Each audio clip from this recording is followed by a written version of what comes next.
हमारे पास यहाँ पे कुछ क्वेश्चंस हैं जिनको मैं सोल्व करूंगा और आपको साथ ही साथ बताता जाऊंगा कि अगर इन केस कोई एक टर्म, चाहे वो मीन में से हो चाहे वो एक्सट्रीम में से हो, ना दे रखी होगी तो उसको कैसे सोल्व करेंगे हम, ये तरीका हम आज जानेंगे। ठीक है, काफी इंपॉर्टेंट रहेगा आपके लिए। अगर नंबर्स जो हैं प्रोपोर्शन में दे रखे हैं हमें, तो उनमें से कोई मिसिंग टर्म हमें सोल्व करनी होगी, फाइंड करनी होगी, तो वो कैसे करेंगे, काफी इंपॉर्टेंट रहेगा क्योंकि ऐसे क्वेश्चन पूछ लिए जाते हैं। तो आप अपनी नोटबुक के साथ रेडी रहिए।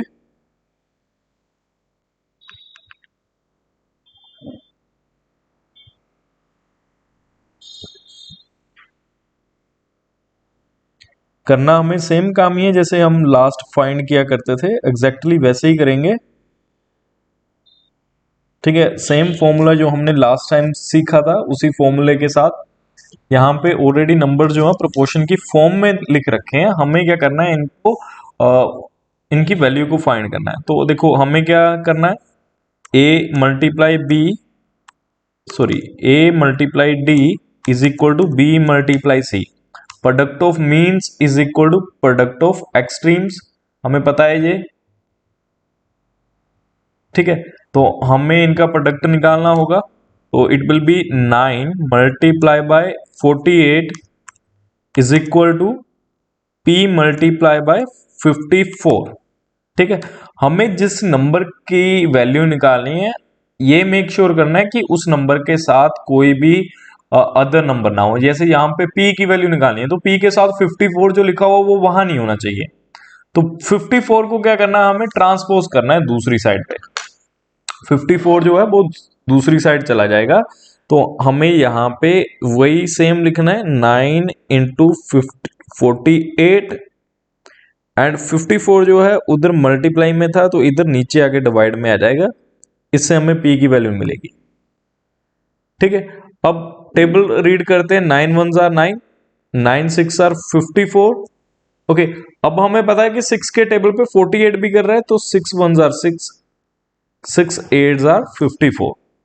तो हमारे पास ये कटिंग करने के बाद वैल्यू आई P की, दैट इज इक्वल टू 8। ऐसे हम इसकी वैल्यू को फाइंड करेंगे।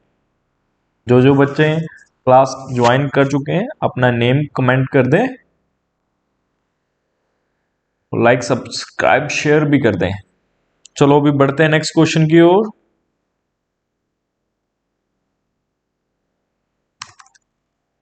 देखिए नेक्स्ट सेम एग्जैक्टली सेम है। हमें यहां पे 55 को मल्टीप्लाई करना है 3 से। तो ये क्या आएगा, 55 multiply by 3 is equal to 11 multiply by P। P के साथ वाले नंबर को हटाना है वहां से, मल्टीप्लाई में है तो डिवाइड करवाएंगे। 55 इंटू 3 डिवाइड बाय 11, ये होगी वैल्यू P की। तो 11 1 जार 11, 11 5 जार 55, 5 से 3 को इंटू कर देंगे, that will be 5 into 3 and it will B 15। ये आंसर आ जाएगा। उम्मीद है ये आपको समझ में आया होगा। अब नेक्स्ट क्वेश्चन आप मेरे साथ साथ करें, देखते हैं पहले कौन करता है ना। तो चलो मैं नेक्स्ट दिखा रहा हूं आपको, स्क्रीन के ऊपर है क्वेश्चन। यहाँ थोड़ा जूम। ठीक है, क्या करना है, P को मल्टीप्लाई करना होगा 16 से, एक्सट्रीम है A into D is equal to B into C, ये फॉर्मूला था। वैल्यूज लिखेंगे, P multiply by 16 is equal to 8 into 10। P के साथ का नंबर 16 है, इसे हटाएंगे यहां से, तो it will be P is equal to 8 into 10 upon 16, नीचे आ जाएगा 16। जो P के साथ नंबर होगा वो नीचे आएगा क्योंकि उसे ट्रांसपोज करना है। ट्रांसपोज में नंबर मल्टीप्लाई में तो दूसरी ओर डिवाइड में चले जाएंगे। तो 8 1 जार 8, 8 2 जार 16, 2 नीचे आया, 2 से ऊपर वाला 10 कट रहा है 5 टाइम्स, तो हम कट कर देंगे। तो ये P की वैल्यू कितनी आ जाएगी, 5 इंटू 1 5 आ जाएगी। इससे इन ऊपर वाले नंबर्स को मल्टीप्लाई करना, 1 ही था तो इसलिए प्रोडक्ट क्या आ गया, 5 ही आ गया। ओके, अगर आपको ये क्लियर हो गए तो आप कमेंट करें, तब मैं नेक्स्ट क्वेश्चंस की ओर बढ़ता हूं।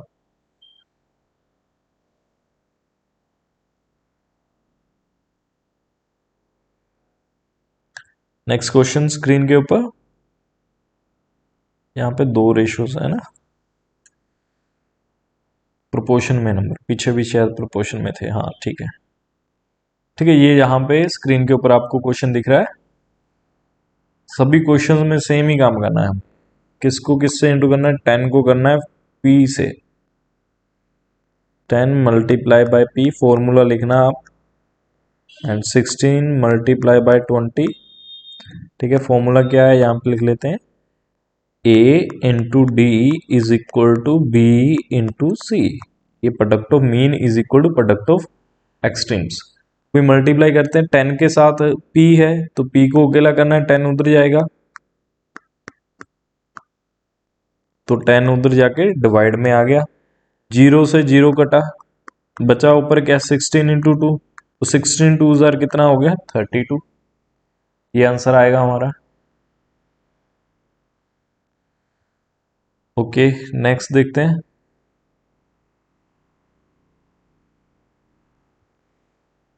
नेक्स्ट बच्चों कुछ बेसिक्स हैं जो आपको बताने हैं मुझे, आप इन्हें नोट कर लीजिएगा।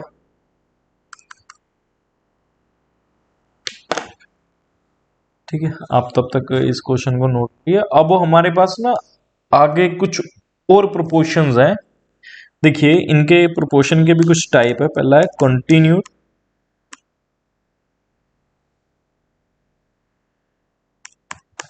प्रोपोर्शन। प्रोपोर्शन को कंटिन्यूड प्रोपोर्शन कब बोलते हैं, है ना। ये है हमारे पास नेक्स्ट टाइप, मैं यहाँ पे लिख देता हूं। जब भी कोई ऐसी प्रोपोर्शन होगी या फिर प्रोपोर्शन में ऐसा होगा कि उसकी जो सेकंड एंड थर्ड टर्म है, अंदर की टर्म्स है, वो इक्वल है, तो ऐसी प्रोपोर्शन को हम कंटिन्यूड प्रोपोर्शन बोलते हैं। ठीक है, फॉर एग्जाम्पल यहां पे मेरे पास कोई नंबर है 4:8 एज 8:16, ऐसे कुछ नंबर्स दे रखे हैं। तो यहां बीच में वाले नंबर्स देखो एक बार, 8 एंड 8, ये दोनों क्या है, सेम है। क्योंकि ये दोनों नंबर सेम है, इस वजह से क्या होगा, यहां पे मैं इन नंबर्स को कंटिन्यूड प्रोपोर्शन बोलूंगा। जब प्रोपोर्शन के second and third terms equal होते हैं, प्रोपोर्शन को कंटिन्यूड प्रोपोर्शन बोलते हैं। क्लियर। अब नेक्स्ट है मीन प्रोपोर्शन।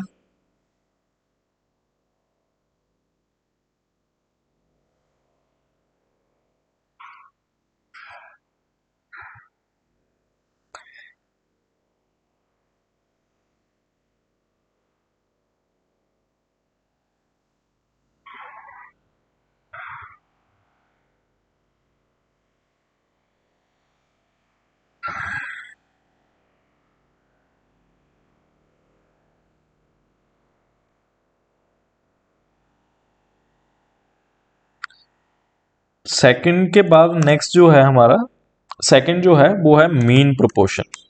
ठीक है, मीन प्रोपोर्शन। मीन प्रोपोर्शन किसे बोलते हैं बच्चों, जब भी हमारे पास जो है ऐसे प्रोपोर्शन होते हैं, तीन कंटिन्यूड प्रोपोर्शन होंगे, जैसे ए बी सी, जिनमें बी जो है सेम होता है, तो बी को जो है हम मीन प्रोपोर्शन बोलते हैं। तो यहाँ पे ये जो 8 दिख रहा है ना आपको, इसे क्या बोलेंगे, मीन प्रोपोर्शन। ठीक है, क्योंकि ये मिडल टर्म है। यहाँ पे अगर हमारे पास ए बी एंड सी तीन प्रोपोर्शंस थे, इन तीनों में से हमने इसे A is to B as B is to C लिख रखा। यहां पे ये जो बी है, बीच वाला जो रेशो है, बीच वाले रेशो को, बी को हम क्या बोलेंगे, mean proportion of A and C. A and C का क्या है, वो मीन प्रोपोर्शन है। और इसकी वैल्यू भी फाइंड की जा सकती है। कैसे फाइंड की जा सकती है, देखो सेम ही है। क्या लिखना होगा हमें, A multiply by C is equal to B multiply by B. ठीक है, बी को बी के साथ ही मल्टीप्लाई करना है, तो यहां पे हम क्या लिख सकते हैं, A multiply C is equal to square of B, B का स्क्वायर। ये भी लिखा जा सकता है। ठीक है जी, सेकंड था। थर्ड देखते हैं। थर्ड में जो है हम बोलेंगे थर्ड को थर्ड प्रोपोर्शन ही बोलते हैं। ऐसा क्यों, वो मैं आपको बताता हूँ। थर्ड प्रोपोर्शन है ना, इसका नाम ही थर्ड प्रोपोर्शन है। ऐसा क्यों बच्चों, जो यहाँ पे ए बी सी में कंटिन्यूड प्रोपोर्शन चल रहा है, जिसमें सी जो है वो तीसरे नंबर वाला है, तो इसलिए उसे थर्ड प्रोपोर्शन का नाम दे देते हैं। ठीक है, जो तीसरे नंबर पे प्रोपोर्शन होता है, जो लास्ट प्रोपोर्शन होगा ना, यहाँ पे ये जो हमने प्रोपोर्शन लिया, ये वाला सी जो है, इसी प्रोपोर्शन में इसे क्या बोलेंगे हम, इस सी को क्या बोल देंगे हम, थर्ड प्रोपोर्शन, क्योंकि ये लास्ट है। पहला ए है, दूसरा बी है और तीसरा सी है, इसलिए हम इसे लास्ट प्रोपोर्शन या फिर थर्ड प्रोपोर्शन भी बोल देंगे। चलो अभी हम ऐसे ही कुछ क्वेश्चंस करते हैं। हमें 7th क्वेश्चन दे रखा है, ये बोल रहे हैं show that 25, 35 and 49 are continued proportion. अगर ये कंटिन्यूड प्रोपोर्शन है तो क्या पहचान होगी इसकी, पहला number is to second number as second number is to third number. तो आपको क्या करना है, पहला नंबर लिखना है, दूसरे नंबर को लिख देना, फिर से वापस से दूसरे नंबर को लिखना, अंदर वाले नंबर को बीच वाले नंबर को 2 बार लिखना है आप। ठीक है, ये 35 2 बार लिखा जाएगा और इनको मल्टीप्लाई करके चेक करना है क्या आंसर सही है। अगर सही है तो आपने सही किया, अगर नहीं है तो आपने गलत किया। मतलब गलत नहीं किया तो मतलब वो कंटिन्यूड प्रोपोर्शन में नहीं है। ठीक है, तो यहाँ पे 25 इंटू 49 इज टू 35 इंटू 35, तो ये करना है हमें। 25 को हमें 49 से मल्टीप्लाई करना है, कर लेते हैं यहाँ पे 49 इंटू 25, ये आ जाएगा 45, 4 कैरी आ जाएगा, 4 5 20 प्लस 4 24, नीचे करते हैं तो ये 98 आ जाएगा। ऐड करें 5 12 एंड 13, ओके, ये आंसर आ जाएगा। यहाँ पे आप चेक भी कर 12 आएगा, यहाँ आप चेक कर सकते हैं इसे। तो यहाँ पे मैंने जब इस नंबर को मल्टीप्लाई किया तो ये आ गया 1225। अब दूसरी ओर मैं 35 को 35 से इंटू करूंगा। जब भी 35 को 35 से इंटू करना होगा तो हम इसे बिना करे भी सोल्व कर सकते हैं। वो कैसे, वो मैं आपको बताता हूं अभी, आप नोट करिएगा। देखिए क्या करना होगा, ये जो पीछे वाला नंबर है, क्योंकि सेम नंबर से ही मल्टीप्लाई करना है, पीछे वाले नंबर का स्क्वायर कर देना है, वो हो गया 25। 3 का अगला नंबर क्या होता है, 4, इन दोनों को मल्टीप्लाई कर देना है, 3 4 12। तो ये डायरेक्ट भी आप इसे लिख सकते हैं। देखो दोनों का ही प्रोडक्ट सेम है, तो हम क्या लिखेंगे, yes numbers are in continued proportion. Numbers किसमें, कंटिन्यूड प्रोपोर्शन में है। ठीक है, ऐसे हम इसे सोल्व करेंगे। नेक्स्ट देखते हैं, इनका मीन प्रोपोर्शन निकालना है। Find the mean proportion between 3 and 12। Number दे रखे हैं, मीन प्रोपोर्शन नहीं दे रखा, तो हमें क्या करना है, इसका मीन प्रोपोर्शन कुछ मान लेना है। उसे हम बी भी कह सकते हैं, ठीक है, और हम उसे एक्स भी लिख सकते हैं। तो यहां पे हम अगर इसे लिखें, यहां नीचे 3 एज बी, क्योंकि बी होगा यहाँ पे कंटिन्यूड में, बी रेशो 12। ठीक है, ये आ गया। प्रोडक्ट करते हैं, 3 into 12 is equal to B multiply by B. ठीक है, 12 इंटू 3 कितना होता है 36, और b इंटू बी कितना होगा बी स्क्वायर। यहाँ पे आ जाएगा b का स्क्वायर, क्यों आएगा, क्योंकि सेम नंबर को 2 बार मल्टीप्लाई कर रहे हैं, 3 बार करते तो 3 आ जाता, जिसे क्यूब बोलते। ठीक है, तो अभी ये स्क्वायर कैसे हटाया जाएगा, ये स्क्वायर को हटाने के लिए दूसरे नंबर के ऊपर स्क्वायर रूट लगाना पड़ेगा। ये देखना पड़ेगा कि ये नंबर ऐसे कैसे दो नंबर्स का है जिनको सेम नंबर से ही मल्टीप्लाई किया हो। जैसे क्या ये 2 को 2 से इंटू करने पे आया, या फिर 3 को 3 से इंटू करने पे, 4 को 4 से इंटू करने पे, ऐसे कौन सा नंबर है जिसको उसी से मल्टीप्लाई करने पे आ रहा है। जैसे 6 को 6 से करें तो वो क्या है 36 आता है, तो 36 का रूट क्या होगा 6 होगा, 6 का आ रहा है, तो ये इसकी वैल्यू क्या हो जाएगी 6। तो इसका जो मीन प्रोपोर्शन होगा वो क्या होगा 6 हो जाएगा। ऐसे हम इसे फाइंड करेंगे। क्लियर। अब बढ़ते हैं नेक्स्ट क्वेश्चन की ओर। नेक्स्ट क्वेश्चन में मैं आपको दे रहा हूं क्वेश्चन, आप इसका मुझे फाइंड करके बताएं। ठीक है, इसका नेक्स्ट पार्ट मैं लिख देता हूं। सेकंड पार्ट है 81, 121। थर्ड पार्ट है 100, 256। तो ये मैंने क्वेश्चन दिए हैं आपको, ये आपको अपनी नोटबुक में करके मुझे बताने हैं। हम मिलते हैं नेक्स्ट वीडियो में, तब तक के लिए बाय बाय।